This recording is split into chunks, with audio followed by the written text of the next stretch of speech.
This is next in the series of image to diagnosis under fetal medicine, a case of cyst in the fetal pelvis,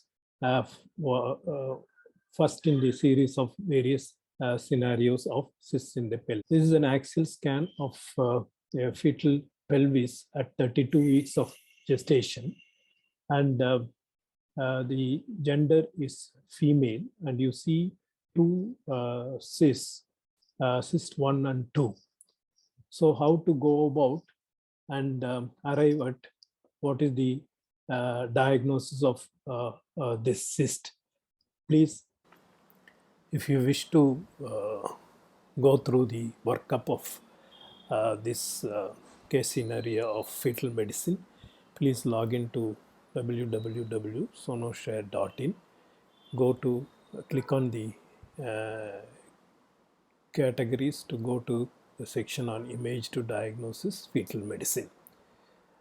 And when you click on the category, you will see the image to diagnosis fetal medicine. When you click on that, you will get the section on image to diagnosis fetal medicine, and the various case scenarios will be seen one below the other, and click on whichever case scenario you want to see and subscribe, and you can watch the case scenario.